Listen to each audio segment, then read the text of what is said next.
Ленинский бар. Взяли сетямся.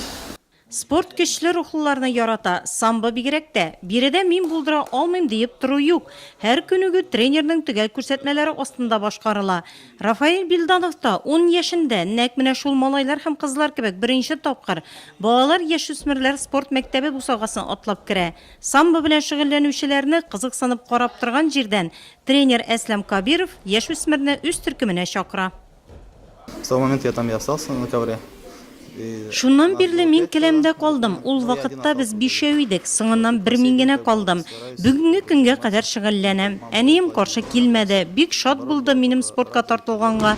Минем тормышта ниндидер яңа шөгыльләнү барлыкка килгәч, ул мине хуплады гына.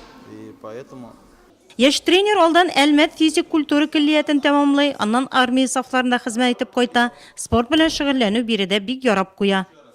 Это моя физическая подготовка была как бы на тот момент. Ул вакытта минем физик әзерлегем бар һәм ул яхшы иде. Армиядә физик күрсәткечләре югары булган егетләр белән бер дәрәҗәдә идем. Я как бы с ними на одном уровне держался. 14 ел самбо белән шөгыльләнә Рафаэль. Тренер булып китүендә остазының роле бик зур. Хәзер ул үзе укытучысы үрнәгендә балаларны әлеге спорт түренең үзенчәлекләренә төшендерә. Почему я решил стать тренером? Мин нигә тренер булырга теләдем? Миңа спорт, самбо ошый иде. Тормышымны шуңа бәйләргә теләдем. Гомумән спортны үзиттем. Үземнең тренерга карап үрнәк алдым. Ул чагында тренер үзе дә ныклап спорт белән шөгыльләнә иде. Яше 35-40 та булуга карамастан бик яхшы физик формада иде. Барысында тренер үз үрнәгендә күрсәтә иде.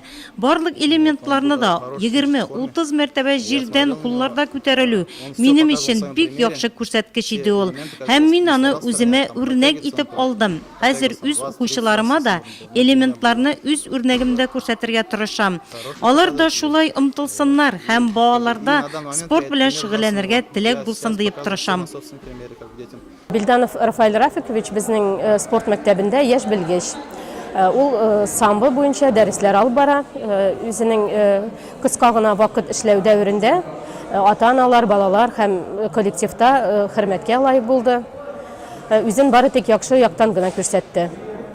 Тренер Рафаэль Билданов кул астында 3 төркемдә 45 бала шөгыльләнә. Безнең төшерү төркемебез килгәндә, Буравик спорт залында башлангыч әзерлек төркеме күнекмәләре бара иде. Арада озак еллар шөгыльләнүчеләр дә, икенче ай гына йөрүчеләр дә бар. Кызлар да шактый. Девочкам заниматься самбо легче. Кызларга, малайларга караганда самбо белән шөгыльләнү җиңел. Мин берничә тапкыр призер булдым, җиңү яуладым. Урыннар алуымда тренерның өлеше зур. Бу спорт төре миңа нәселдән килә. Самбо белән абыйлар, апалар шөгыльләнә һәм мин дә аларга ияреп самбо белән шөгыльләнергә килдем.